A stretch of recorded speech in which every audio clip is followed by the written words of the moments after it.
Health plus programme 'ਚ ਤੁਹਾਡਾ ਸਭ ਦਾ ਸਵਾਗਤ ਹੈ।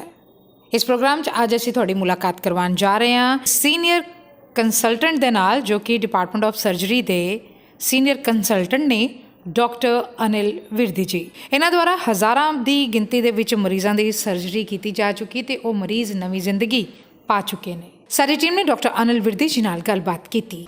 ਦਰਸ਼ਕੋ, ਹੈਲਥ ਪਲੱਸ ਪ੍ਰੋਗਰਾਮ ਤੁਹਾਡਾ ਸਵਾਗਤ ਹੈ। ਅੱਜ ਅਸੀਂ ਤੁਹਾਨੂੰ ਮਿਲਾਉਣ ਜਾ ਰਹੇ ਹਾਂ ਸਰਜਰੀ ਦੇ ਉਸ ਗਿਆਤਾ ਦੇ ਨਾਲ ਜਿਹੜਾ ਪਿਛਲੇ 25 ਸਾਲਾਂ ਤੋਂ ਸਰਜਰੀ ਨੂੰ ਇੱਕ ਐਸੀ ਸੇਵਾਵਾਂ ਦੇ ਰਿਹਾ ਹੈ ਕਿ ਹਜ਼ਾਰਾਂ ਦੀ ਗਿਣਤੀ ਵਿੱਚ ਪੇਸ਼ੈਂਟਸ ਜਿਹੜੇ ਹੈਗੇ ਆ ਉਹ ਸਰਜਰੀ ਕਰਾ ਕੇ ਇੱਕ ਨਵੀਂ ਜ਼ਿੰਦਗੀ ਪਾ ਚੁੱਕੇ ਨੇ। ਸਾਡੀ ਮੁਰਾਦ ਹੈ ਡਾਕਟਰ ਅਨਿਲ ਵਿਰਦੀ ਜੀ ਦੇ ਨਾਲ, ਜਿਹੜੇ ਕਿ ਸੀਨੀਅਰ ਕੰਸਲਟੈਂਟ ਨੇ ਸਰਜਰੀ ਦੇ। ਡਾਕਟਰ ਸਾਹਿਬ, ਤੁਹਾਡਾ ਸਵਾਗਤ ਹੈ ਸਾਡੇ ਸਪੈਸ਼ਲ ਸ਼ੋਅ 'ਚ।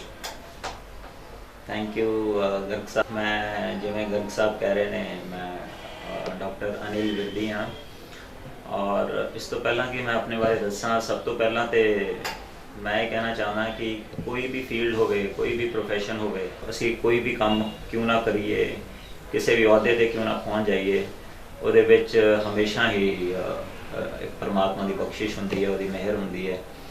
और उस मेहर सदके असी वो सानू बल दिंदा है तो असी अपना काम कर रहे हैं। और पिछले 25-30 सालों तो मैं मैडिकल प्रोफैशन में जुड़िया होया एज ए सर्जन, तो मैं सर्जरी करदा रहा। मैनू परमात्मा ने ये सेवा दी हुई है और ये कोई मेरी वड़ियाई नहीं है। मैं हमेशा ही इस चीज़ लिए हमेशा उस अकाल पुरख का, उस परमेश्वर का, उस परमात्मा का हमेशा शुक्र करदा कि वो बल दिंदा है सानू ते असीं काम करते हैं। जिथे तक सर्जरी का सवाल है, गर्ग साहब का हुणे मैनूं कह रहे थे तुसीं टीवी ते बहुत घट आउंदे हो। ते दरअसल मेरा जिहड़ा प्रिंसीपल हैगा एक surgical field they which, I believe in a very clean ethical practice.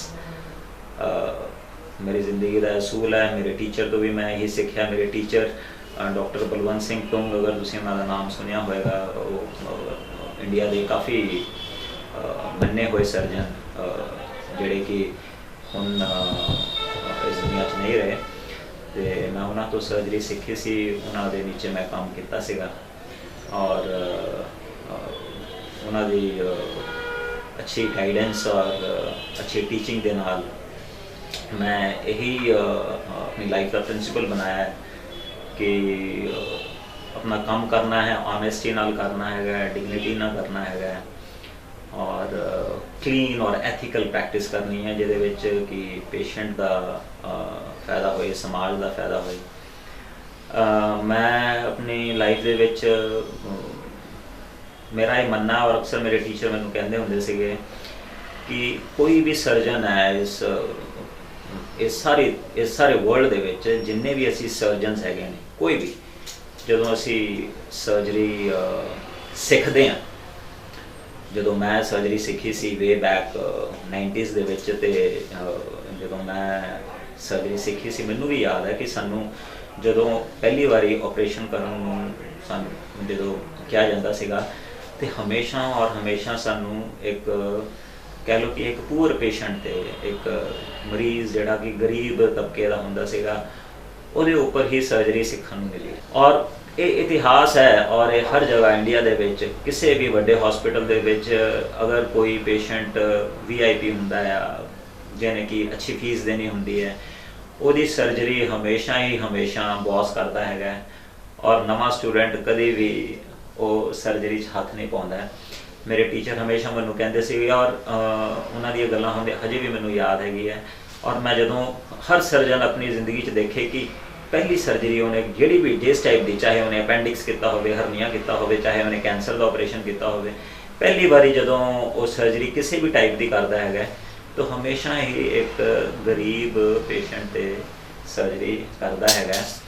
और वो कहते मेरे टीचर कहते होंगे सी कि ये जिहड़ा पेशेंट है जिहदे उपर तुसीं सर्जरी करके सीखे हो, जदों तुसीं स्टूडेंट होंदे हो, वो तुहाडा टीचर हुंदा है। और इस तबके दे पेशेंट्स जदों तुसीं वड्डे सर्जन बन जांदे हो, जो तुसीं हॉस्पिटल्स खोल लैंदे हो, और जदों इस तबके दे पेशेंट्स तुहाडे कोल आंदे ने और ਕਿਸੇ ਕਾਰਨ ਅਗਰ ਉਹਨਾਂ ਕੋਲ ਫੀਸ ਲਈ ਪੈਸੇ ਨਹੀਂ ਹੁੰਦੇ ਤੇ ਅਸੀਂ ਕਦੇ ਵੀ ਆਪਣੀ ਪਿੱਠ ਉਹਨਾਂ ਨੂੰ ਨਾ ਦਿਖਾਈਏ, ਕਿਉਂਕਿ ਉਹਨਾਂ ਦਾ ਅਹਿਸਾਨ ਹੁੰਦਾ ਹੈ ਸਾਡੇ ਤੇ ਕਿ ਅਸੀਂ ਉਹਨਾਂ ਤੇ ਹੀ ਸਰਜਰੀ ਸਿੱਖੀ ਹੁੰਦੀ ਹੈ ਔਰ ਅਸੀਂ ਉਹਨਾਂ ਨੂੰ ਨਾ ਕਰੀਏ, ਡਿਸਕਾਊਂਟ ਦੇ ਦਈਏ, ਕੰਸੈਸ਼ਨ ਦੇ ਦਈਏ, ਘੱਟ ਖਰਚੇ 'ਚ ਕਰ ਦਈਏ, ਨਾ ਕਰੀਏ, ਕਿਉਂਕਿ ਜਿਨ੍ਹਾਂ ਤੇ ਅਸੀਂ ਸਰਜਰੀ ਸਿੱਖੀ ਹੈ ਉਸ ਤਬਕੇ ਨੂੰ ਅਸੀਂ ਕਦੇ ਵੀ ਨਾਇਨਸਾਫੀ ਨਾ ਕਰੀਏ। ਇਹ ਮੇਰਾ ਪ੍ਰਿੰਸੀਪਲ ਰਿਹਾ ਹੈ ਔਰ ਮੈਂ ਕਦੇ ਵੀ ਕੋਈ ਮਰੀਜ਼ ਆਉਂਦਾ ਹੈ ਮੇਰੇ ਕੋਲ, ਅਗਰ ਉਹ ਗਰੀਬ ਘਰਾਣੇ ਦਾ ਹੁੰਦਾ ਹੈ ਅਸੀਂ ਐਡਜਸਟ ਕਰ ਲਈਦਾ ਹੈ, ਕਿਵੇਂ ਵੀ ਹੈ ਉਹਨੂੰ ਘੱਟ ਖਰਚੇ 'ਚ ਜਿੱਦਾਂ ਵੀ ਹੈਗਾ, ਜਿੱਥੇ ਉਹਦਾ 4 ਲੱਖ ਦਾ ਖਰਚਾ ਹੈ ਉੱਥੇ ਅਸੀਂ ਜਿੰਨਾ ਵੀ ਜਿੰਨੀ ਉਹਦੀ ਜੇਬ ਅਲਾਓ ਕਰਦੀ ਹੈਗੀ ਉਹਦੇ ਵਿੱਚ ਉਹਦੀ ਸਰਜਰੀ ਕਰ ਦੇਈਦੀ ਹੈ। ਸੋ ਮੇਰਾ ਜਿਹੜਾ ਪ੍ਰਿੰਸੀਪਲ ਹੈਗਾ ਉਹ ਜ਼ਿੰਦਗੀ ਦੇ ਵਿੱਚ ਇਹੀ ਰਿਹਾ ਹੈ ਕਿ ਕਲੀਨ ਪ੍ਰੈਕਟਿਸ ਕਰਨੀ ਹੈ, ਸ਼ੋਹਰਤ ਹਾਸਿਲ ਕਰਨਾ ਮੇਰਾ ਕਦੀ ਏਮ ਨਹੀਂ ਹੈਗਾ। ਇਹਨਾਂ 25-30 ਸਾਲਾਂ ਦੇ ਵਿੱਚ ਮੈਂ 35,000 ਆਪਰੇਸ਼ਨਸ ਕਰ ਚੁੱਕਾ ਹੁਣ ਤੱਕ ਔਰ ਜਿਹੜਾ ਵੀ ਆਇਆ ਕਦੀ ਮੈਂ ਨਾ ਨਹੀਂ ਕੀਤੀ ਹੈਗੀ ਹੈ। ਕੋਈ ਅਮੀਰ ਹੈ, ਗਰੀਬ ਹੈਗਾ, ਸਾਡੇ ਲਈ ਪੇਸ਼ੈਂਟ ਹੁੰਦਾ ਹੈ, ਨਾ ਨਹੀਂ ਕਰੀਦੀ। ਅਗਰ ਜੇਬ ਉਹਨੂੰ ਅਲਾਉ ਨਹੀਂ ਕਰਦੀ ਤੇ ਕਿਸੇ ਨਾ ਕਿਸੇ ਤਰੀਕੇ ਨਾਲ ਉਹਨੂੰ ਟ੍ਰੀਟਮੈਂਟ ਜ਼ਰੂਰ ਆਫਰ ਕਰੀਦੀ ਹੈ ਔਰ ਇਹ ਸਾਡੀ ਜ਼ਿੰਮੇਵਾਰੀ ਵੀ ਹੈ, ਇੱਕ ਨੈਤਿਕ ਜ਼ਿੰਮੇਵਾਰੀ ਵੀ ਹੈ ਔਰ ਇਹ ਮੇਰਾ ਪ੍ਰਿੰਸੀਪਲ ਵੀ ਰਿਹਾ ਹੈ। ਮੇਰਾ ਸਫ਼ਰ ਸ਼ੁਰੂ ਹੋਇਆ as a surgeon somewhere around 95-96 ਦੇ ਵਿੱਚ। ਪੋਸਟ ਗ੍ਰੈਜੂਏਸ਼ਨ ਕੀਤੀ, ਫਿਰ ਮੈਂ ਡਾਕਟਰ ਬਲਵੰਤ ਸਿੰਘ ਤੁੰਗ ਦੇ ਨਾਲ ਮੈਂ ਸਰਜਰੀਜ਼ ਕੀਤੀਆਂ, ਉਹਨਾਂ ਤੋਂ ਸਿੱਖੀ ਸਰਜਰੀਜ਼। ਫਿਰ ਮੈਂ ਫੈਲੋਸ਼ਿਪ ਕੀਤੀ ਲੈਪਰੋਸਕੋਪਿਕ ਸਰਜਰੀ ਵਿੱਚ, ਉਹ ਮੈਂ ਸ਼੍ਰੀ ਗੰਗਾ ਰਾਮ ਹਸਪੀਟਲ ਦਿੱਲੀ ਵਿੱਚ ਕੀਤੀ ਔਰ ਹੁਣ ਤਕਰੀਬਨ ਹਰ ਸਰਜਰੀ ਜਿਹੜੀ ਹੈਗੀ ਹੈ, ਜਿਹੜੀ ਕਿ ਦੂਰਬੀਨ ਦੇ ਨਾਲ ਸੰਭਵ ਹੈਗੀ ਹੈ, ਜਿਵੇਂ ਕੋਈ ਪਿੱਤੇ ਦੀ ਪੱਥਰੀ ਹੈ, ਕੋਈ ਪਿੱਤੇ ਦੀ ਪੱਥਰੀ ਦੇ ਵਿੱਚ ਨਾੜੀ ਦੇ ਵਿੱਚ ਪੱਥਰੀ ਚੱਲ ਗਈ ਹੈ, ਅਪੈਂਡਿਕਸ ਹੈ, ਹਰਨੀਆਂ ਹੈ, ਬੱਚੇਦਾਨੀ ਦੀ ਰਸੌਲੀ ਹੈ, ਅੰਡੇਦਾਨੀ ਦੀ ਰਸੌਲੀ ਹੈ, ਵੈਰੀਕੋਸੀਲ ਹੈਗੀ ਹੈ, ਜਿੱਥੇ ਦੂਰਬੀਨ ਦੇ ਨਾਲ ਸੰਭਵ ਹੈਗਾ ਕੋਈ ਵੀ ਆਪਰੇਸ਼ਨ ਜਿਹਦੇ ਵਿੱਚ ਵੱਡਾ ਚੀਰਾ ਨਾ ਲੱਗੇ, ਮਰੀਜ਼ ਨੂੰ ਤਕਲੀਫ ਘੱਟ ਹੋਵੇ, ਮਰੀਜ਼ ਜਲਦੀ ਘਰ ਚਲੇ ਜਾਏ, ਮਰੀਜ਼ ਨੂੰ ਸਰਜਰੀ ਤੋਂ ਖੌਫ ਨਾ ਹੋਵੇ। ਸੋ ਦੂਰਬੀਨ ਦੇ ਬੜੇ ਐਡਵਾਂਟੇਜਸ ਹੈਗੇ ਆ ਔਰ ਜਿੱਥੇ ਦੂਰਬੀਨ ਨਾਲ ਆਪਰੇਸ਼ਨ ਕਰਨਾ ਚਾਹੀਦਾ ਉੱਥੇ ਮੈਂ ਹਮੇਸ਼ਾ ਪੇਸ਼ੈਂਟ ਨੂੰ ਇਹ ਲੈਪਰੋਸਕੋਪਿਕ ਸਰਜਰੀ ਦੀ ਸੇਵਾ ਦਿੰਦਾ ਰਹਿੰਦਾ ਹੈ।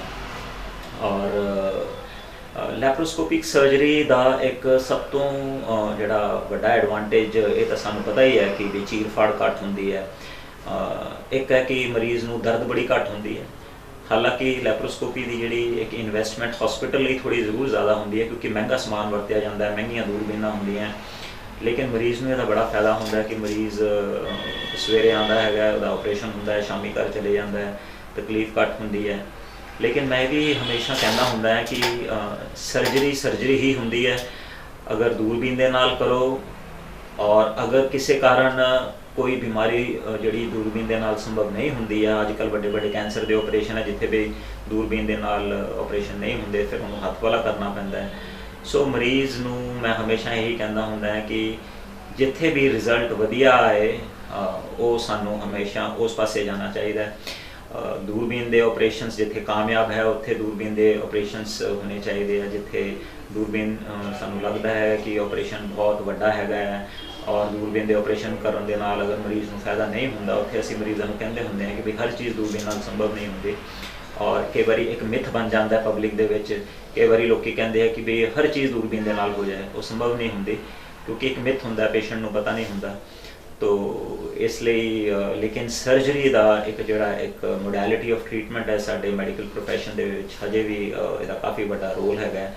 ਜਿੱਥੇ ਹਰ ਜਗ੍ਹਾ ਹੱਥ ਖੜੇ ਹੋ ਜਾਂਦੇ ਨੇ, ਜਿੱਥੇ ਕੋਈ ਇਲਾਜ ਨਹੀਂ ਹੋ ਰਿਹਾ, ਦਵਾਈਆਂ ਦੇ ਨਾਲ ਆਰਾਮ ਨਹੀਂ ਆਉਂਦਾ ਹੈਗਾ, ਤੇ ਫਾਈਨਲੀ ਜਿੱਥੇ ਸਰਜਰੀ ਹੀ ਕਰਨੀ ਹੁੰਦੀ ਹੈ ਉੱਥੇ ਸਾਡਾ ਯੋਗਦਾਨ ਹੁੰਦਾ as a surgeon. So laparoscopic surgery ਮੇਰਾ ਇੱਕ ਫੀਲਡ ਹੈਗਾ ਔਰ ਅਗਰ ਜਿਹੜੇ ਦਰਸ਼ਕ ਮੈਨੂੰ ਸੁਣ ਰਹੇ ਨੇ ਔਰ ਅਗਰ ਉਹਨਾਂ ਨੇ ਇਸ ਫੀਲਡ ਦੇ ਵਿੱਚ ਆਪਣਾ ਕਿਸੇ ਬਿਮਾਰੀ ਦਾ ਅਗਰ ਟ੍ਰੀਟਮੈਂਟ ਕਰਾਉਣਾ ਹੈ ਜਿਹੜਾ ਕਿ ਦੂਰਬੀਨ ਦੇ ਨਾਲ ਸੰਭਵ ਹੁੰਦਾ ਹੈ, ਜਿਵੇਂ ਕਿ ਮੈਂ ਦੱਸਿਆ ਹੈਗਾ ਕਿ ਪਿੱਤੇ ਦੀ ਅੱਜ ਕੱਲ੍ਹ ਸਾਰੀਆਂ ਪੱਥਰੀਆਂ, ਹੁਣ ਮੈਨੂੰ ਯਾਦ ਆਉਂਦਾ ਹੈ ਕਿ ਸ਼ਾਇਦ ਪਿਛਲੇ 5 ਸਾਲ ਦੇ ਵਿੱਚ ਸ਼ਾਇਦ ਹੀ ਮੈਨੂੰ ਕਦੀ ਲੋੜ ਪਈ ਹੋਏਗੀ ਕਿ ਕਿਸੇ ਦੀ ਪਿੱਤੇ ਦੀ ਪੱਥਰੀ ਦਾ ਆਪਰੇਸ਼ਨ ਹੱਥ ਨਾਲ ਕਰਨਾ ਪੈ ਜਾਏ, ਕਦੇ ਨਹੀਂ ਇੱਦਾਂ ਹੋਇਆ ਕਿ ਮਤਲਬ ਠੀਕ ਹੈ 10-15 ਮਿੰਟ ਵੱਧ ਲੱਗ ਜਾਂਦੇ ਨੇ, ਲੇਕਿਨ ਦੂਰਬੀਨ ਦੇ ਨਾਲ ਹਰ ਟੇਢਾ ਵਾਲ ਬਲੈਡਰ, ਪਿੱਤੇ ਦੀ ਨਾੜੀ ਦੇ ਵਿੱਚ ਵੀ ਅਗਰ ਪੱਥਰੀ ਚਲੀ ਗਈ ਹੋਵੇ, ਚਾਹੇ ਉਹ ਆਂਤੜੀਆਂ ਦੇ ਨਾਲ ਜੁੜੀ ਕਿਉਂ ਨਾ ਹੋਵੇ, ਚਾਹੇ ਪਿੱਤਾ ਫਟ ਕਿਉਂ ਨਾ ਹੋਵੇ, ਕਈ ਵਾਰੀ ਆਂਤੜੀ ਫਟੀ ਹੁੰਦੀ ਹੈ, ਹਰ ਚੀਜ਼ ਅੱਜ ਕੱਲ੍ਹ ਦੂਰਬੀਨ ਦੇ ਨਾਲ ਸੰਭਵ ਹੈਗੀ ਹੈ। ਇਹਦਾ ਬੜਾ ਐਡਵਾਂਟੇਜ ਹੈਗਾ ਹੈ। ਲੇਕਿਨ ਮੇਰੀ ਹਮੇਸ਼ਾ ਕੋਸ਼ਿਸ਼ ਇਹ ਰਹਿੰਦੀ ਹੈ ਕਿ ਮਰੀਜ਼ ਫਾਈਨਲੀ ਠੀਕ ਹੋਣਾ ਚਾਹੀਦਾ ਹੈ, ਚਾਹੇ ਉਹ ਦੂਰਬੀਨ ਨਾਲ ਆਪਰੇਸ਼ਨ ਕਰਾ ਰਿਹਾ ਹੋਵੇ, ਚਾਹੇ ਹਸਪਤਾਲ ਕਰਾ ਰਿਹਾ ਹੋਵੇ, ਉਹਨੂੰ ਰਿਜ਼ਲਟ ਅੱਛਾ ਮਿਲਣਾ ਚਾਹੀਦਾ, ਉਹਨੂੰ ਉਹਦੀ ਬਿਮਾਰੀ ਤੋਂ ਆਰਾਮ ਮਿਲਣਾ ਚਾਹੀਦਾ ਹੈ, ਘੱਟ ਖਰਚੇ ਵਿੱਚ ਔਰ ਵਧੀਆ ਰਿਜ਼ਲਟ ਮਿਲਣਾ ਚਾਹੀਦਾ ਹੈ। ਜਿਵੇਂ ਕਿ ਪਿੱਤੇ ਦੀ ਪੱਥਰੀ ਹੋਈ, ਅਪੈਂਡਿਕਸ ਹੋਇਆ, ਹਰਨੀਆ ਹੋਇਆ, ਬੱਚੇਦਾਨੀ ਦੇ ਆਪਰੇਸ਼ਨ ਹੋਏ, ਹੋਰ ਕਈ ਇੱਦਾਂ ਦੇ ਆਪਰੇਸ਼ਨ ਹੈਗੇ ਨੇ ਜਿਹੜੇ ਕਿ ਅਸੀਂ ਦੂਰਬੀਨ ਦੇ ਨਾਲ ਡੇਲੀ ਕਰਦੇ ਹੈਗੇ ਹਾਂ। ਇਸ ਤੋਂ ਇਲਾਵਾ ਮੇਰਾ ਇੱਕ ਜਿਹੜਾ ਫੀਲਡ ਹੈਗਾ ਹੈ ਉਹ ਹੈਗਾ ਹੈ ਗੈਸਟਰੋ ਸਰਜਰੀ ਦਾ, ਯਾਨੀ ਕਿ ਆਂਤੜੀਆਂ ਦੀ ਜਿੰਨੇ ਵੀ ਰੋਗ ਹੈਗੇ ਨੇ ਜਿਹੜੇ ਕਿ ਆਪਰੇਸ਼ਨ ਨਾਲ ਠੀਕ ਹੋ ਸਕਦੇ ਨੇ। ਮਸਲਨ ਖਾਣੇ ਦੀ ਜਿਹੜੀ ਨਾੜੀ ਹੈ ਉਹਦੇ ਵਿੱਚ ਅਗਰ ਕੈਂਸਰ ਹੋ ਜਾਏ ਔਰ ਇਹਦੇ ਵਿੱਚ ਮਰੀਜ਼ ਨੂੰ ਖਾਣਾ ਖਾਣ 'ਚ ਦਿੱਕਤ ਹੁੰਦੀ ਹੈ, ਰੋਟੀ ਫਸਦੀ ਹੈ, ਪਾਣੀ ਫਸਦਾ ਹੈਗਾ ਔਰ ਫਿਰ ਉਹਨੂੰ ਇਹ ਫੂਡ ਪਾਈਪ ਜਿਹੜੀ ਹੈ ਉਹਦੀ ਕੱਸ ਹੋ ਜਾਂਦੀ ਹੈ, ਟਾਈਟ ਹੋ ਜਾਂਦੀ ਹੈ, ਕਈ ਵਾਰੀ ਇਹ ਤੇਜ਼ਾਬ ਨਾਲ ਹੋ ਜਾਂਦੀ ਹੈ, ਕਈ ਵਾਰੀ ਕੈਂਸਰ ਨਾਲ ਹੋ ਜਾਂਦੀ ਹੈ। ਅਕਸਰ ਇਹਦਾ ਕਾਰਨ ਕੈਂਸਰ ਹੁੰਦਾ ਹੈ। ਇਹਦਾ ਆਪਰੇਸ਼ਨ ਹੁੰਦਾ ਹੈ, ਮੈਂ ਇਹ ਸਾਰੀ ਸਰਜਰੀਜ਼ ਕਰਦਾ ਹੁੰਦਾ। ਇਹਨੂੰ ਅਸੀਂ ਈਸੋਫੇਜੈਕਟਮੀ ਕਹਿੰਦੇ ਹਾਂ ਆਪਣੀ ਲੈਂਗੁਏਜ ਵਿੱਚ। ਇਹਦੇ ਵਿੱਚ ਅਸੀਂ ਨया ਰਾਹ ਬਣਾ ਦਿੰਦੇ ਹਾਂ, ਖਾਣੇ ਦੀ ਨਾੜੀ ਦਾ ਇੱਕ ਨਵਾਂ ਰਸਤਾ ਬਣਾਉਂਦੇ ਹਾਂ, ਨਵੇਂ ਜੋੜ ਬਣਾਉਂਦੇ ਹਾਂ ਔਰ ਮਰੀਜ਼ ਆਪਰੇਸ਼ਨ ਤੋਂ ਬਾਅਦ ਆਰਾਮ ਨਾਲ ਖਾ ਪੀ ਲੈਂਦਾ ਹੈਗਾ। ਖਾਣੇ ਦੀ ਨਾੜੀ ਦਾ ਕੈਂਸਰ ਹੋ ਗਏ, ਚਾਹੇ ਭੋਜਨ ਦੀ ਥੈਲੀ ਦਾ ਕੈਂਸਰ ਹੋ ਜਾਏ ਜਿਹਨੂੰ ਅਸੀਂ ਸਟਮਕ ਕਹਿੰਦੇ ਹਾਂ, ਉਹਦਾ ਕੈਂਸਰ ਹੋ ਜਾਏ, ਚਾਹੇ ਪਿੱਤੇ ਦਾ ਕੈਂਸਰ ਹੋ ਜਾਏ, ਚਾਹੇ ਵੱਡੀ ਆਂਤ ਜਾਂ ਛੋਟੀ ਆਂਤ ਦਾ ਕੈਂਸਰ ਹੋਵੇ, ਚਾਹੇ ਫਿਰ ਗੁਰਦੇ ਦਾ ਕੈਂਸਰ ਹੋਵੇ, ਬਲੈਡਰ ਦਾ ਕੈਂਸਰ ਹੋਵੇ। ਸੋ ਪੇਟ ਦੇ ਜਿਹੜੇ ਜਿੰਨੇ ਵੀ ਕੈਂਸਰ ਦੇ ਰੋਗ ਹੈਗੇ ਨੇ ਉਹਨਾਂ ਦਾ ਅਗਰ ਕੋਈ ਟ੍ਰੀਟਮੈਂਟ ਕਰਨਾ ਹੋਏ ਤੇ ਉਹ ਸਾਰੇ ਗੈਸਟਰੋ ਸਰਜਰੀ ਦੇ ਵਿੱਚ ਆ ਜਾਂਦੇ ਆ। ਔਰ ਫਿਰ ਇੱਕ ਮੇਰਾ ਐਡੀਸ਼ਨਲ ਜਿਹੜਾ ਹੈਗਾ ਜਿੱਦਾਂ ਥਾਇਰਾਇਡ ਹੈ, ਨੈਕ ਹੈ, ਗੱਲੜ ਦੇ ਜਿੰਨੇ ਵੀ ਆਪਰੇਸ਼ਨਸ ਹੈਗੇ ਨੇ, ਥਾਇਰਾਇਡ ਦੇ ਆਪਰੇਸ਼ਨਸ ਹੈ, ਚਾਹੇ ਉਹ ਕੈਂਸਰ ਹੈ, ਚਾਹੇ ਸਧਾਰਨ ਗੱਲੜ ਹੈਗਾ, ਉਹ ਸਾਰੀ ਸਰਜਰੀ ਅਸੀਂ ਕਰਦੇ ਹੈਗੇ ਹਾਂ। ਔਰ ਅਪੈਂਡਿਕਸ, ਹਰਨੀਆ, ਬਵਾਸੀਰ, ਇਹ ਰੂਟੀਨ ਦੀਆਂ ਸਰਜਰੀਜ਼ ਹੈ, ਇਹ ਸਾਰੀਆਂ ਸਾਡੀਆਂ ਚੱਲਦੀਆਂ ਰਹਿੰਦੀਆਂ। ਸਰ ਜੋ ਮਾਡਰਨ ਈਰਾ ਜਿਸ ਤਰੀਕੇ ਦੇ ਨਾਲ ਅੱਜ ਜੰਕ ਫੂਡਸ ਦਾ ਚਲਨ ਜਿਹੜਾ ਬਹੁਤ ਵੱਧ ਗਿਆ ਹੈਗਾ ਔਰ ਸੀਡੇਟਿਵ ਲਾਈਫ ਸਟਾਈਲ ਹੋ ਗਿਆ ਹੈ, ਕੀ ਕਹਿਣਾ ਚਾਹੋਗੇ ਕਿ ਇਹ ਜਿਹੜੀਆਂ ਸਰਜਰੀਜ਼ ਹੈਗੀਆਂ, ਇਹ ਜਿਹੜੇ ਪੱਥਰੀਆਂ ਬਣਨੀਆਂ, ਪਿੱਤੇ ਦੀਆਂ ਬਣਨੀਆਂ, ਗਾਲ ਬਲੈਡਰ ਦੀਆਂ ਔਰ ਜਾਂ ਕਿਡਨੀ 'ਚ ਸਟੋਨ ਹੋਣੇ ਜਾਂ ਹੋਰ ਜਿਹੜੀਆਂ ਬਿਮਾਰੀਆਂ ਨੇ ਜਿਹੜੀਆਂ ਅੱਜ ਕੱਲ੍ਹ ਬਹੁਤ ਜ਼ਿਆਦਾ ਵੱਧ ਰਹੀਆਂ ਨੇ, ਕੀ ਕਹਿਣਾ ਚਾਹੋਗੇ ਕਿ ਅਗਰ ਇਹੀ ਲਾਈਫ ਸਟਾਈਲ ਰਹੇ ਸਾਡੇ, ਇਸੇ ਤਰੀਕੇ ਦੇ ਨਾਲ ਜੰਕ ਫੂਡਸ ਔਰ ਇਸੇ ਤਰੀਕੇ ਦੇ ਨਾਲ ਅਸੀਂ ਆਊਟ ਆਫ ਐਕਸਰਸਾਈਜ਼ ਹੋ ਗਏ, ਜਿੱਦਾਂ ਅਸੀਂ ਸ਼ਾਮ ਨੂੰ ਅੱਗੇ ਖੇਡਦੇ ਹੁੰਦੇ ਲੋਕ, ਸਾਰਾ ਦਿਨ ਬਾਹਰੋਂ ਖੇਲ ਕੇ ਮੱਲ ਕੇ ਆਉਣਾ, ਥੱਕ ਕੇ ਰਾਤ ਨੂੰ ਸੌਣਾ, ਜਿੱਦਾਂ ਅੱਜ ਅਸੀਂ ਆਪਣੀਆਂ ਅੱਖਾਂ ਨੂੰ ਸਾਰਾ ਦਿਨ ਯੂਜ਼ ਕਰੀ ਜਾਂਦੇ ਹਾਂ, ਜਿੱਦਾਂ ਸਾਰਾ ਦਿਨ ਮੋਬਾਈਲਾਂ ਦਾ ਗੱਲਬਾਤ ਬਣ ਗਈ, ਮਤਲਬ ਇਹ ਚੀਜ਼ਾਂ ਸਾਰੀਆਂ ਜਿਹੜੀਆਂ ਬਣੀਆਂ, ਕੀ ਕਹਿਣਾ ਚਾਹੋਗੇ ਤੁਸੀਂ ਐਜ਼ ਏ ਸਰਜਨ, ਕਿਉਂਕਿ ਤੁਹਾਡਾ ਜ਼ਿੰਦਗੀ ਦਾ 25 ਸਾਲ ਦਾ ਇੱਕ ਲੰਬਾ ਤਜਰਬਾ ਜਿਹਦੇ ਵਿੱਚ ਤੁਸੀਂ ਲੋਕਾਂ ਦੇ ਢਿੱਡ ਫਰੋਲੇ ਹੋਏ ਨੇ, ਤੁਸੀਂ ਲੋਕਾਂ ਦੇ ਗੈਸਟ੍ਰਿਕ ਦੇ ਆਪਰੇਸ਼ਨ ਕੀਤੇ ਹੋਏ ਨੇ, ਤੁਸੀਂ ਲੋਕਾਂ ਦੇ ਪੱਥਰੀਆਂ ਦੇ ਆਪਰੇਸ਼ਨ ਕੀਤੇ ਹੋਏ ਨੇ, ਕੰਪਲਿਕੇਸ਼ਨ ਤੋਂ ਕੰਪਲਿਕੇਟਡ ਜਿਹੜੀਆਂ ਚੀਜ਼ਾਂ ਤੁਸੀਂ ਜ਼ਿੰਦਗੀ 'ਚ ਕਰ ਚੁੱਕੇ ਹੋ, ਕੀ ਕਹਿਣਾ ਚਾਹੋਗੇ? ਬਹੁਤ ਅੱਛਾ ਸਵਾਲ ਹੈ ਗਰਗ ਸਾਹਿਬ। ਇਸ ਸਵਾਲ ਦੇ ਵਿੱਚ ਇੱਕ ਬਹੁਤ ਹੀ ਵਧੀਆ ਸੋਸ਼ਲ ਮੈਸੇਜ ਸਾਰਿਆਂ ਨੂੰ ਜਾਏਗਾ। ਬਹੁਤ ਹੀ ਵਧੀਆ ਪਸੰਦੀਦਾ ਤੁਹਾਡਾ ਸਵਾਲ ਹੈ ਔਰ ਐਕਚੁਅਲੀ ਮੈਂ ਇਹਨੂੰ ਬਰੀਫ ਅਪ ਕਰਨਾ ਚਾਹਾਂਗਾ ਕਿ ਅਸੀਂ ਜਿੰਨਾ ਜ਼ਿਆਦਾ ਨੇਚਰ ਤੋਂ ਦੂਰ ਹੋ ਰਹੇ ਹਾਂ, ਮੇਰਾ ਆਪਣਾ ਮੰਨਣਾ ਹੈ ਔਰ ਇਹ ਕਾਫੀ ਯਕੀਨ ਦੇ ਨਾਲ ਮੈਂ ਕਹਿ ਰਿਹਾ ਕਿ ਜਿੰਨਾ ਜ਼ਿਆਦਾ ਅਸੀਂ ਨੇਚਰ ਤੋਂ ਦੂਰ ਹੋ ਰਹੇ ਹਾਂ, ਨੇਚਰ ਤੋਂ ਦੂਰ ਹੋਣਾ ਮਤਲਬ ਕਿ ਸਵੇਰੇ ਜਦੋਂ ਸੂਰਜ ਰਾਈਜ਼ ਕਰਦਾ ਹੈ ਅਸੀਂ ਆਮ ਤੌਰ 'ਤੇ ਨਹੀਂ ਉੱਠਦੇ, ਲੇਟ ਵੇਕਨਿੰਗ ਹੈਗੀ ਹੈ, ਅਸੀਂ ਆਪਣੇ ਹੱਥ ਪੈਰ ਬਹੁਤ ਘੱਟ ਹਿਲਾਉਂਦੇ ਹਾਂ।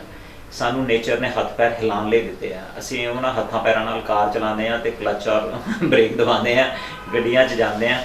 ਅਸੀਂ ਫਿਜ਼ੀਕਲ ਇਨਐਕਟਿਵ ਹੋ ਗਏ ਹਾਂ, ਸਾਡੀ ਫਿਜ਼ੀਕਲ ਐਕਟੀਵਿਟੀ ਨਹੀਂ ਰਹੀ। ਤੁਸੀਂ ਦੇਖੋ ਪੰਛੀ ਦੇਖੋ, ਪੰਛੀਆਂ 'ਚ ਜਾਂ ਜਾਨਵਰਾਂ 'ਚ ਇਹ ਪੱਥਰੀਆਂ ਪੁੱਥਰੀਆਂ ਬਹੁਤ ਘੱਟ ਹੈ ਕਿਉਂਕਿ ਉਹ ਨੈਚੁਰਲ, ਉਹ ਭੱਜਦੇ ਨੇ, ਦੌੜਦੇ ਨੇ। ਪਰਿੰਦਾ ਤੁਸੀਂ ਦੇਖੋ ਸਵੇਰੇ ਸਵੇਰੇ ਉੱਡਦਾ ਹੈਗਾ, ਇੱਧਰ ਉੱਧਰ ਉੱਡਦਾ ਹੈ, ਸ਼ਾਮ ਨੂੰ ਆਉਂਦਾ ਹੈ, ਨੈਚੁਰਲ ਹੈ। ਸਾਡੀ ਜਿਹੜੀ ਜ਼ਿੰਦਗੀ ਦਾ ਜਿਹੜਾ ਲਾਈਫ ਸਟਾਈਲ ਹੈਗਾ ਉਹ ਆਰਟੀਫਿਸ਼ੀਅਲ ਹੋ ਗਿਆ, ਅਨਨੈਚੁਰਲ ਹੋ ਗਿਆ। ਅਸੀਂ ਨੇਚਰ ਤੋਂ ਦੂਰ ਹੋ ਗਏ ਹਾਂ, ਅਸੀਂ ਨਦੀਆਂ ਤੋਂ ਦੂਰ ਹੋ ਗਏ ਹਾਂ, ਅਸੀਂ ਪੇੜ ਵਰਖਾਂ ਤੋਂ ਦੂਰ ਹੋ ਗਏ ਹਾਂ, ਅਸੀਂ ਕੰਕਰੀਟ ਜੰਗਲ ਦੇ ਵਿੱਚ ਆ ਗਏ ਹਾਂ। ਸਾਡਾ ਸਮਾਜ ਇੱਕ ਕੰਕਰੀਟ ਜੰਗਲ ਹੈ ਜਿਹਦੇ 'ਚ ਅਸੀਂ ਸਵੇਰੇ ਉੱਠਦੇ ਹਾਂ, ਲੇਟ ਉੱਠਦੇ ਹਾਂ, ਭੱਜ ਭੱਜ ਕੇ ਖਾਣਾ ਖਾਂਦੇ ਹਾਂ, ਖਾਣੇ ਵੱਲ ਧਿਆਨ ਨਹੀਂ ਹੁੰਦਾ। ਸਾਡਾ ਲਾਈਫ ਸਟਾਈਲ ਜਿਹੜਾ ਹੈਗਾ ਉਹ ਬਹੁਤ ਹੀ ਅਨਨੈਚੁਰਲ ਹੈਗਾ। ਅਨਨੈਚੁਰਲ ਦੇ ਵਿੱਚ ਫਿਜ਼ੀਕਲ ਇਨਐਕਟੀਵਿਟੀ, ਇੱਕ ਜਿਹੜਾ ਤੁਸੀਂ ਪੁਆਇੰਟ ਕਿਹਾ ਹੈ, ਫਿਜ਼ੀਕਲ ਇਨਐਕਟੀਵਿਟੀ, ਸਰੀਰ ਨੂੰ ਅਸੀਂ ਹਿਲਾਉਂਦੇ ਨਹੀਂ, ਸਾਡੀ ਫਿਜ਼ੀਕਲ ਐਕਸਰਸਾਈਜ਼ ਮਿਨੀਮਮ ਹੈ, ਜ਼ੀਰੋ ਹੈ।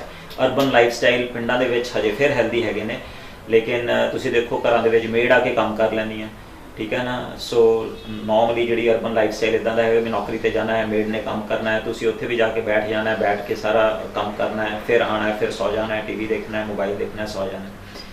ਅਗਰ ਅਸੀਂ ਆਪਣਾ ਇੱਕ ਅਸੂਲ ਬਣਾ ਲਈਏ ਕਿ ਅਸੀਂ ਆਪਣੇ ਆਪ ਨੂੰ ਫਿਜ਼ੀਕਲੀ ਐਕਟਿਵ ਰੱਖਣਾ ਹੈ, 4 ਕਿਲੋਮੀਟਰਸ ਦੀ ਵਾਕਿੰਗ ਮਿਨੀਮਮ ਹੋਵੇ ਔਰ 30 ਮਿੰਟਸ ਦੀ ਸਾਡੀ ਕਾਰਡੀਓ ਹੋਵੇ, 4 ਕਿਲੋਮੀਟਰ ਦੀ ਸਾਡੀ ਵਾਕਿੰਗ ਹੋਵੇ, ਬ੍ਰਿਸਕ ਵਾਕਿੰਗ, ਔਰ 30 ਮਿੰਟਸ ਦੀ ਕਾਰਡੀਓ ਐਕਸਰਸਾਈਜ਼, ਯਾਨੀ ਕਿ ਜਿਹਦੇ 'ਚ ਸਾਹ ਚੜੇ ਇੱਦਾਂ ਦੀ ਐਕਸਰਸਾਈਜ਼, ਪਲੱਸ ਅਸੀਂ ਥੋੜ੍ਹਾ ਬਹੁਤ ਅਗਰ ਯੋਗਾ ਕਰੀਏ ਔਰ ਵੇਲੇ ਸਿਰ ਉੱਠੀਏ, ਸਨਰਾਈਜ਼ ਤੋਂ ਪਹਿਲਾਂ ਅਸੀਂ ਉੱਠ ਜਾਈਏ ਔਰ ਸਨਸੈਟ ਤੋਂ ਪਹਿਲਾਂ ਅਗਰ ਆਪਣਾ ਅਸੀਂ ਡਿਨਰ ਕਰ ਲਈਏ ਔਰ ਟਾਈਮ ਸਿਰ ਅਸੀਂ ਸਪੇਸ ਕਰੀਏ ਆਪਣੇ ਖਾਣੇ ਨੂੰ ਕਿ ਬ੍ਰੇਕਫਾਸਟ ਸਹੀ ਟਾਈਮ 'ਤੇ ਖਾਣਾ, ਲੰਚ ਸਹੀ ਟਾਈਮ 'ਤੇ ਖਾਣਾ ਔਰ ਡਿਨਰ ਸਹੀ ਟਾਈਮ 'ਤੇ ਖਾਣਾ। ਅਗਰ ਅਸੀਂ ਆਪਣੇ ਅਨੁਸ਼ਾਸਨ ਲਿਆਈਏ ਆਪਣੇ ਲਾਈਫ ਸਟਾਈਲ ਦੇ ਵਿੱਚ ਔਰ ਨੇਚਰ ਦੇ ਨਾਲ ਜੁੜੀਏ, ਫਿਜ਼ੀਕਲੀ ਐਕਟਿਵ ਹੋਈਏ, ਤੇ ਮੇਰਾ ਮੰਨਣਾ ਹੈ ਕਿ ਅਸੀਂ ਕਈ ਬਿਮਾਰੀਆਂ ਤੋਂ ਬਚ ਸਕਦੇ ਹਾਂ, ਕਈ ਬਿਮਾਰੀਆਂ ਤੋਂ। ਫਿਰ ਫਾਸਟ ਫੂਡ ਦੀ ਤੁਸੀਂ ਗੱਲ ਕੀਤੀ, ਸਾਡਾ ਜਿਹੜਾ ਫੂਡ ਹੈਗਾ ਹੈ, ਹੁਣ ਅਸੀਂ ਅਗਰ ਮੈਂ ਗੱਲ ਕਰਾਂ ਕੈਂਸਰਸ ਦੀ, ਅਗਰ ਮੈਂ ਗੱਲ ਕਰਾਂ ਪੱਥਰੀਆਂ ਦੀ, ਅਗਰ ਮੈਂ ਗੱਲ ਕਰਾਂ ਈਵਨ ਹਾਈਪਰਟੈਂਸ਼ਨ, ਡਾਇਬਟੀਜ਼ ਜਾਂ ਜਿੰਨੀ ਵੀ ਬਿਮਾਰੀਆਂ ਹੈਗੀਆਂ,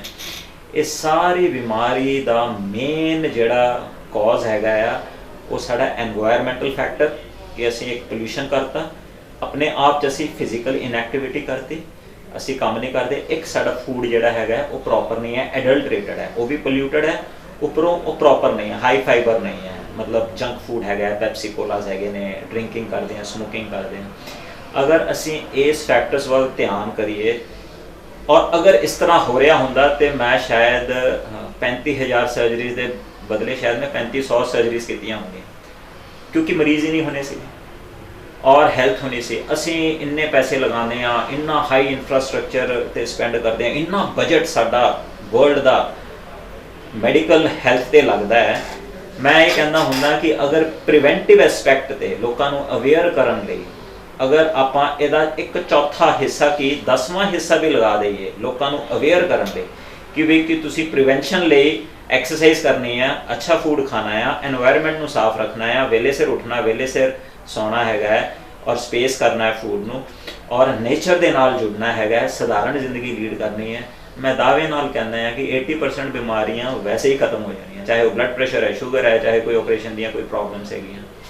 ਇਹ ਮੇਰਾ ਆਪਣਾ ਵਿਊ ਹੈਗਾ ਔਰ ਮੈਂ ਦਾਅਵੇ ਨਾਲ ਕਹਿੰਦਾ ਇਹ ਕਾਫੀ ਹੱਦ ਤੱਕ ਸਹੀ ਹੈ। ਅਗਰ ਅਸੀਂ ਇਹਨੂੰ ਆਪਣੀ ਲਾਈਫ 'ਚ ਪ੍ਰੈਕਟਿਸ ਕਰਾਂਗੇ ਤੇ ਡੈਫੀਨੇਟਲੀ ਸਾਨੂੰ ਬਹੁਤ ਅੱਛਾ ਸਾਨੂੰ ਹੈਲਥ ਵੀ ਮਿਲੇਗੀ ਔਰ ਬਿਮਾਰੀ ਮੁਕਤ ਵੀ ਰਵਾਂਗੇ। ਡਾਕਟਰ ਸਾਹਿਬ ਦੇ ਨਾਲ ਨਾਲ ਤੁਸੀਂ ਇੱਕ ਬਹੁਤ ਵੱਡਾ ਪੁਆਇੰਟ ਛੂਹਿਆ ਕਿ ਮੈਂ ਸਰਜਨ ਹਾਂ, ਮੈਂ ਸਰਜਰੀ ਕਰਦਾ, ਲੇਕਿਨ ਸਭ ਤੋਂ ਜਿਹੜੀ ਵੱਡੀ ਸਰਜਰੀ ਉਹ ਪਰਮਾਤਮਾ ਦੇ ਹੱਥ 'ਚ ਹੁੰਦੀ ਆ ਔਰ ਉਹਦਾ ਓਟ ਆਸਰਾ ਲੈ ਕੇ ਜਿੱਦਾਂ ਤੁਸੀਂ ਕਰਦੇ ਹੋ, ਕੀ ਕਹਿਣਾ ਚਾਹੋਗੇ ਕਿ ਕਈ ਵਾਰ ਉਹੋ ਜਿਹੀ ਚੀਜ਼ ਹੁੰਦੀ ਜਿਹੜੀ ਤੁਹਾਨੂੰ ਲੱਗਦਾ ਹੁੰਦਾ ਵੀ ਸ਼ਾਇਦ ਇਹ ਨਾ ਬਚੇ ਔਰ ਉਹਦੇ 'ਚ ਭਗਵਾਨ ਜਿਹੜਾ ਉਹਨੂੰ ਬਚਾ ਦਿੰਦਾ ਤੁਹਾਡੀਆਂ ਦੁਆਵਾਂ ਦੇ ਨਾਲ ਔਰ ਤੁਹਾਡਾ ਮਾਈਂਡ ਸੈਟ ਕਰਦਾ, ਤੁਹਾਡੀ ਮਿਹਨਤ ਦੇਖ ਕੇ। ਕੀ ਕਹਿੰਦੇ ਹੋ ਤੁਸੀਂ 3500 ਸਰਜਰੀਆਂ ਕੀਤੀਆਂ, ਸਰਜਰੀ ਦਾ ਮਤਲਬ ਹੈ ਕਿ ਅਗਲੇ ਦੇ ਅੰਦਰ ਤੁਸੀਂ ਜਾਂਦੇ ਹੋ ਔਰ ਕਟਿੰਗ ਵੈਡਿੰਗ ਹੁੰਦੀ ਹੈਗੀ ਆ। ਕੀ ਕਹਿਣਾ ਚਾਹੋਗੇ ਕਿ ਲੋਕਾਂ ਨੂੰ ਥੋੜਾ ਜਿਹਾ ਭਗਵਾਨ ਦੇ ਨਾਲ ਵੀ ਆਪਾਂ ਨੂੰ ਮਤਲਬ ਜੁੜਨਾ ਚਾਹੀਦਾ, ਜਿਹਦੇ ਨਾਲ ਕਿ ਉਹਦੀਆਂ ਵਾਈਬ੍ਰੇਸ਼ਨਾਂ ਵੀ ਜਿਹੜੀ ਹੈਗੀਆਂ ਉਸ ਟਾਈਮ 'ਤੇ ਜਿੱਥੋਂ ਕੋਈ ਚੀਜ਼ ਕੰਮ ਨਹੀਂ ਆਉਂਦੀ, ਜਦੋਂ ਅਸੀਂ ਸਰਜਰੀ 'ਚ ਵੀ ਮਤਲਬ ਸਾਡਾ ਹਰ ਪਾਸੇ ਸਪੈਕਟ ਤੋਂ ਤੁਹਾਨੂੰ ਵੀ ਖਿਆਈ ਲੱਗਣ ਲੱਗ ਜਾਂਦੀ ਆ, ਉਦੋਂ ਪਰਮਾਤਮਾ ਆ ਕੇ ਸਾਥ ਦਿੰਦਾ। ਬਹੁਤ ਸਹੀ ਗੱਲ ਕੀਤੀ ਤੁਸੀਂ ਗਰਗ ਸਾਹਿਬ। ਐਕਚੁਅਲੀ ਇਸ ਤਰ੍ਹਾਂ ਹੈ ਕਿ ਮੈਂ ਆਪਣੀ ਜ਼ਿੰਦਗੀ ਦੇ ਵਿੱਚ ਤਾਂ ਜਦੋਂ ਵੀ ਮੈਂ ਆਪਰੇਸ਼ਨ ਕਰਦਾ ਹਾਂ, ਸਭ ਤੋਂ ਪਹਿਲਾਂ ਮੈਂ ਆਪਰੇਸ਼ਨ ਤੋਂ ਪਹਿਲਾਂ ਮੈਂ ਪਰਮਾਤਮਾ ਦਾ ਨਾਮ ਲੈਂਦਾ, ਹਰ ਆਪਰੇਸ਼ਨ ਤੋਂ ਪਹਿਲਾਂ। ਔਰ ਜਦੋਂ ਮਰੀਜ਼ ਠੀਕ ਵੀ ਹੁੰਦਾ ਹੈ ਔਰ ਜਦੋਂ ਮਰੀਜ਼ ਠੀਕ ਹੁੰਦਾ ਹੈ ਨਾ, ਉਹ ਮੈਨੂੰ ਬਹੁਤ ਸਕੂਨ ਦਿੰਦਾ ਹੈ। ਮੈਨੂੰ ਸਾਰੇ ਨਾਲੋਂ ਜ਼ਿਆਦਾ ਸੈਟਿਸਫੈਕਸ਼ਨ ਜਦੋਂ ਪੇਸ਼ੈਂਟ ਠੀਕ ਹੋ ਜਾਂਦਾ, ਉਹਦੀ ਸੈਟਿਸਫੈਕਸ਼ਨ ਬਹੁਤ ਹੁੰਦੀ ਹੈ ਔਰ ਉਹਦਾ ਸ਼੍ਰੇਅ ਮੈਂ ਫਿਰ ਉਸ ਪਰਮਾਤਮਾ ਨੂੰ ਹੀ ਦਿੰਦਾ ਹਾਂ। ਕਿ ਮੈਂ ਹਮੇਸ਼ਾ ਇਹ ਕਹਿੰਦਾ ਕਿ ਪੱਤਾ ਵੀ ਨਹੀਂ ਹਿਲ ਸਕਦਾ, ਅਸੀਂ ਮੈਂ ਕੌਣ ਸਰਜਨ ਹੈਗਾ। ਮੇਰੇ ਹੱਥ ਅਗਰ ਚੱਲਦੇ ਆ, ਅਗਰ ਮੈਂ ਸਰਜਰੀ ਕਰਦਾ ਹਾਂ, ਮਾਹੌਲ ਮੈਨੂੰ ਸਰਜਨ ਬਣਾਇਆ, ਇਸ ਸਮਾਜ ਨੇ ਬਣਾਇਆ, ਉਸ ਪਰਮਾਤਮਾ ਨੇ ਬਣਾਇਆ, ਇੱਦਾਂ ਦਾ ਮਾਹੌਲ ਦਿੱਤਾ ਕਿ ਮੈਂ ਪੜ੍ਹਿਆ, ਮੈਂ ਸਰਜਰੀ ਸਿੱਖੀ ਔਰ ਮੈਂ ਸਰਜਰੀ ਕਰ ਰਿਹਾ। ਕਰਾਉਣ ਵਾਲਾ ਤਾਂ ਪਰਮਾਤਮਾ ਹੈਗਾ। ਅਤੇ ਅਗਰ ਤੁਸੀਂ ਗੋਡ ਫੀਅਰਿੰਗ ਹੋ, ਪਰਮਾਤਮਾ ਦਾ ਨਾਮ ਲੈ ਕੇ ਚੱਲਦੇ ਹੋ ਔਰ ਤੁਸੀਂ ਆਪਣੇ ਦਿਲ 'ਚ ਥੋੜ੍ਹੀ ਜਿਹੀ ਦਰਦ ਰੱਖਦੇ ਹੋ, ਤੇ ਆਪਣੇ ਆਪ ਹੀ ਉਹ ਬਲ ਬਖਸ਼ਦਾ ਹੈ। ਔਰ ਇੱਕ ਵਾਰੀ ਨਹੀਂ, ਮੇਰੀ ਜ਼ਿੰਦਗੀ 'ਚ ਇੱਕ ਵਾਰੀ ਨਹੀਂ ਹੋਇਆ, ਅਨੇਕੋ ਵਾਰ ਹੋਇਆ ਕਿ ਜਿੱਥੇ ਮੈਨੂੰ ਕਈ ਵਾਰੀ ਲੱਗਦਾ ਹੁੰਦਾ ਸੀਗਾ ਕਿ ਸ਼ਾਇਦ ਇਹ ਮਰੀਜ਼ ਬਹੁਤ ਸੀਰੀਅਸ ਹੈ। ਉਦਾਹਰਨ ਦੇ ਤੌਰ ਤੇ 4 ਦਿਨ ਪਹਿਲਾਂ ਮੈਂ ਇੱਕ ਕਾਫੀ ਮੇਜਰ ਆਪਰੇਸ਼ਨ ਕੀਤਾ ਤੇ ਮਰੀਜ਼ ਦਾ ਤਕਰੀਬਨ ਸਾਹ ਬੰਦ ਹੀ ਸੀਗਾ, ਔਰ ਤਕਰੀਬਨ ਇੱਦਾਂ ਲੱਗ ਰਿਹਾ ਸੀਗਾ ਕਿ ਸ਼ਾਇਦ 10 ਮਿੰਟ ਦੇ ਅੰਦਰ ਸ਼ਾਇਦ ਇਹਦੇ ਸਾਹ ਪੂਰੇ ਹੋ ਜਾਣੇ, ਔਰ ਉਹਦੇ ਸਾਰੀ ਛਾਤੀ ਦੇ ਵਿੱਚ ਰੇਸ਼ਾ ਫੈਲ ਗਈ ਸੀਗੀ, ਔਰ ਬਹੁਤ ਸਰੀਰ ਉਹਦਾ ਕਮਜ਼ੋਰ ਸੀ, ਸਾਹ ਲਿਆ ਨਹੀਂ ਜਾਂਦਾ ਸੀਗਾ, ਉਹਦੀਆਂ ਅੰਦਰ ਫੇਫੜੇ ਗਲ ਗਏ ਸੀਗੇ। ਅਸੀਂ ਉਹਨੂੰ ਉਸੇ ਵੇਲੇ ਵੈਂਟੀਲੇਟਰ ਤੇ ਪਾਇਆ ਤੇ ਅਸੀਂ ਰਿਸ਼ਤੇਦਾਰਾਂ ਨੂੰ ਕਿਹਾ ਕਿ ਦੇਖੋ ਉਮੀਦ ਤਾਂ ਹੈ ਨਹੀਂ, ਚਾਂਸ ਲੈ ਲੈਂਦੇ ਹਾਂ, ਉਮੀਦ ਨਹੀਂ ਹੈ ਲੇਕਿਨ 1% ਵੀ ਮਤਲਬ ਜੋ ਵੀ ਹੈ ਚਲੋ ਕੋਸ਼ਿਸ਼ ਕਰ ਲੈਣੀ ਚਾਹੀਦੀ ਹੈ। ਔਰ ਪਰਮਾਤਮਾ ਨੇ ਬਲ ਬਖਸ਼ਿਆ, ਉਹਦਾ ਆਪਰੇਸ਼ਨ ਕੀਤਾ, ਘੰਟਾ ਕੁ ਲੱਗਾ, ਉਹਦਾ ਸਾਰੇ ਅੰਦਰੋਂ ਸਾਰਾ ਰੇਸ਼ਾ ਵਗੈਰਾ ਠੀਕ ਕੀਤਾ, ਜਿਹੜਾ ਗਲਿਆ ਹਿੱਸਾ ਸੀਗਾ ਫੇਫੜੇ ਦਾ ਉਹ ਕੱਢਿਆ, ਔਰ ਮਰੀਜ਼ ਅੱਜ ਚੌਥੇ ਦਿਨ ਵੈਂਟੀਲੇਟਰ ਤੋਂ ਬਾਹਰ ਵੀ ਹੈ, ਗੱਲ ਵੀ ਕਰ ਰਿਹਾ ਹੈ। ਤੇ ਮੈਂ ਖੁਦ ਹੀ ਹੈਰਾਨ ਹੁੰਦਾ ਕਿ ਬਈ ਉਹ ਬਖਸ਼ਿਸ਼ ਸਾਹ ਦੀ ਉਹੀ ਕਰਦਾ ਹੁੰਦਾ, ਉਹ ਬੁੱਧੀ ਵੀ ਉਹੀ ਦੇ ਦਿੰਦਾ ਹੁੰਦਾ, ਸ਼ਕਤੀ ਵੀ ਉਹੀ ਦਿੰਦਾ, ਬਲ ਵੀ ਉਹ ਦਿੰਦਾ। ਇੱਕ ਵਾਰ ਨਹੀਂ ਹੋਇਆ, ਇੱਕ ਵਾਰੀ ਮਰੀਜ਼ ਸੀਗਾ, ਉਹ ਆਪਣੇ ਬਿਜਲੀ ਮਹਿਕਮੇ ਦਾ ਸੀਗਾ, ਸਕੂਟਰ ਤੇ ਜਾ ਰਿਹਾ ਸੀਗਾ ਤੇ ਸਰੀਆ ਉਹਦੇ ਪੇਟ 'ਚ ਖੁੱਭ ਗਿਆ, ਇੱਥੋਂ ਇੱਕ ਪਾਸਿਓਂ ਖੁੱਭਿਆ, ਦੂਸਰੇ ਪਾਸਿਓਂ ਨਿਕਲ ਗਿਆ ਤੇ ਆਂਤੜੀਆਂ ਉਹਦੀਆਂ ਸਾਰੀਆਂ ਬਾਹਰ ਸੀਗੀਆਂ, ਬਲੱਡ ਪ੍ਰੈਸ਼ਰ ਉਹਦਾ ਤਕਰੀਬਨ ਸਾਰਾ ਡਿੱਗਿਆ ਹੋਇਆ ਸੀਗਾ। ਤੇ ਉਹ ਜਦੋਂ ਲੈ ਕੇ ਆਏ ਤੇ ਮਰੀਜ਼ਾਂ ਨੇ ਤਾਂ ਸੋਚਿਆ ਸੀ, ਲੋਕਾਂ ਨੇ ਸੋਚਿਆ ਸੀ ਇਹ ਤਾਂ ਡੈਡ ਹੀ ਹੈ। ਤੇ ਮੈਂ ਕਿਹਾ ਕਿ ਕੋਸ਼ਿਸ਼ ਕਰ ਲੈਂਦੇ ਹਾਂ, ਨਬਜ਼ ਤੇ ਚੱਲ ਰਹੀ ਹੈ। ਅਸੀਂ ਆਪਰੇਸ਼ਨ ਥੀਏਟਰ 'ਚ ਲੈ ਗਏ, 6 ਘੰਟੇ ਲੱਗੇ ਹੋਏ ਆਪਰੇਸ਼ਨ ਤੇ ਫਿਰ ਮਰੀਜ਼ ਉਹ ਪਰਮਾਤਮਾ ਨੇ ਬਖਸ਼ਿਸ਼ ਕੀਤੀ, ਉਹਦੇ ਅੰਦਰ 4-5 ਜੋੜ ਬਣਾਏ ਸੀਗੇ ਔਰ ਉਹਨੇ ਬਖਸ਼ਿਸ਼ ਕੀਤੀ। ਮਰੀਜ਼ 8-10 ਦਿਨ 'ਚ ਬੈਠ ਕੇ ਰੋਟੀ ਖਾ ਕੇ, ਔਰ ਉਹਦਾ ਅਕਸਰ ਮੈਨੂੰ ਫੋਨ ਆਉਂਦਾ ਹਰ ਤਿਉਹਾਰ ਤੇ ਮੈਨੂੰ ਬੜੀ ਖੁਸ਼ੀ ਹੁੰਦੀ ਹੈ ਜਦੋਂ ਉਹ ਫੋਨ ਕਰਦਾ ਹੈਗਾ। ਤੇ ਇਸ ਤਰ੍ਹਾਂ ਇੱਕ ਵਾਰੀ ਨਹੀਂ ਹੋਇਆ। ਮੈਂ ਇਹ ਸੋਚਦਾ ਕਿ ਪਰਮਾਤਮਾ ਬਲ ਬਖਸ਼ਦਾ ਹੈ। ਮੈਂ ਹਮੇਸ਼ਾ ਹੀ ਇਹ ਕਹਿੰਦਾ ਕਿ ਮੈਂ ਕੁਛ ਨਹੀਂ ਕੀਤਾ, ਹਮੇਸ਼ਾ ਸ਼ਕਤੀ ਵੀ ਉਹਨੇ ਦਿੱਤੀ ਹੈ, ਔਰ ਜਿੰਨੀ ਦੇਰ ਉਹਨੇ ਮੇਰੇ ਤੋਂ ਸੇਵਾ ਲੈਣੀ ਹੈਗੀ ਹੈ ਮੈਂ ਬੈਠਾ ਹੈਗਾ। ਟੀਵੀ 'ਚ ਮੈਨੂੰ ਗਰਗ ਸਾਹਿਬ ਕਹਿੰਦੇ ਆ ਜਾਓ, ਮੇਰਾ ਬਹੁਤ ਸ਼ੌਕ ਨਹੀਂ ਹੁੰਦਾ ਟੀਵੀ ਦੇ ਅੱਗੇ ਜ਼ਿਆਦਾ ਆਉਣ ਦਾ, ਲੇਕਿਨ ਅਗਰ ਮੇਰੀ ਆਵਾਜ਼ ਤੁਹਾਡੇ ਤੱਕ ਪਹੁੰਚਦੀ ਹੈ, ਅਗਰ ਮੇਰੇ ਹਿੱਸੇ ਕਿਸੇ ਦੀ ਵੀ ਸੇਵਾ ਲਿਖੀ ਹੋਈ ਹੈ ਜੀ ਸਦਕੇ, ਮਤਲਬ ਪਰਮਾਤਮਾ ਤਾਂ ਵੈਸੇ ਸਾਰਿਆਂ ਨੂੰ ਸਿਹਤ ਬਖਸ਼ੇ, ਪਰਮਾਤਮਾ ਤੇ ਰੋਗ ਕਿਸੇ ਨੂੰ ਲਾਵੇ ਨਾ, ਲੇਕਿਨ ਅਗਰ ਕੋਈ ਰੋਗੀ ਹੋ ਵੀ ਜਾਂਦਾ ਹੈ, ਸਰੀਰ ਅਕਸਰ ਇਹਨੇ ਰੋਗੀ ਵੀ ਹੋਣਾ ਹੈ, ਔਰ ਅਗਰ ਕਿਸੇ ਨੂੰ ਵੱਧ ਘੱਟ ਵੀ ਹੁੰਦੇ ਨੇ, ਕੋਈ ਪੈਸਿਆਂ ਦੀ ਕੋਈ ਪ੍ਰੋਬਲਮ ਵੀ ਹੁੰਦੀ ਹੈ ਤੇ ਉਹ ਆਏ, ਮੈਂ ਆਪਣੇ ਲੈਵਲ 'ਤੇ ਜਿੰਨਾ ਹੋ ਸਕਦਾ ਜ਼ਰੂਰ ਮੈਂ ਮਦਦ ਕਰਦਾ। ਮੇਰੀ ਹਮੇਸ਼ਾ ਕੋਸ਼ਿਸ਼ ਇਹ ਰਹੀ ਹੈ, ਔਰ ਕੋਈ ਮਤਲਬ ਮਾਣ ਵਾਲੀ ਗੱਲ ਨਹੀਂ ਹੁੰਦੀ। ਅਸੀਂ ਕੀ ਮਾਣ ਕਰਨਾ ਕਿ ਮੈਂ 35,000 ਆਪਰੇਸ਼ਨ ਕਰ ਲਿਆ, ਮੈਂ ਇਹ ਕਰ ਲਿਆ, ਮੈਂ ਉਹ ਕਰ ਲਿਆ। ਕਰਾਉਣ ਵਾਲਾ ਉਹੀ ਹੈਗਾ, ਜਿੰਨੀ ਦੇਰ ਉਹਨੇ ਸੇਵਾ ਲੈਣੀ ਹੈਗੀ ਹੈ ਗਰਗ ਸਾਹਿਬ ਕਰੀ ਜਾਵਾਂਗੇ। Thank you. ਨਸਰ ਤੁਹਾਨੂੰ ਬਹੁਤ ਬਹੁਤ ਧੰਨਵਾਦ ਸਮਾਂ ਦਿੱਤਾ, ਔਰ ਅਸੀਂ ਚਾਹਾਂਗੇ ਕਿ ਤੁਹਾਡੇ ਅੱਗੇ ਜਿਹੜੇ ਐਥਿਕਸ ਦੇ ਨਾਲ ਜੁੜੇ ਹੋਏ ਡਾਕਟਰ ਜਿਨ੍ਹਾਂ ਨੇ 35,000 ਸਰਜਰੀਆਂ ਕਰਨ ਤੋਂ ਬਾਅਦ ਵਿੱਚ ਵੀ ਇੰਨਾ ਤੁਹਾਡਾ ਨਰਮ ਸੁਭਾਅ, ਔਰ ਕਿੰਨਾ ਜਿਸ ਤਰੀਕੇ ਨਾਲ ਤੁਸੀਂ ਗੋਡ ਫੀਲਿੰਗ, ਔਰ ਉਹ ਗਰੀਬ ਪੇਸ਼ੈਂਟਸ ਨੂੰ ਤੁਸੀਂ ਹਲੇ ਵੀ ਮੰਨਦੇ ਹੋ ਜਿਨ੍ਹਾਂ ਦੇ ਉੱਤੇ ਆਪਰੇਸ਼ਨ ਕਰਕੇ ਸਾਰੇ ਜਣੇ ਡਾਕਟਰ ਬਣਦੇ ਆ। ਤੁਹਾਡਾ ਸਾਨੂੰ ਸਮਾਂ ਦੇਣ ਦੇ ਲਈ, ਸਾਡੇ ਨਾਲ ਗੁਫ਼ਤਗੂ ਕਰਨ ਦੇ ਲਈ ਤੁਹਾਡਾ ਬਹੁਤ ਬਹੁਤ ਧੰਨਵਾਦ। Thank you.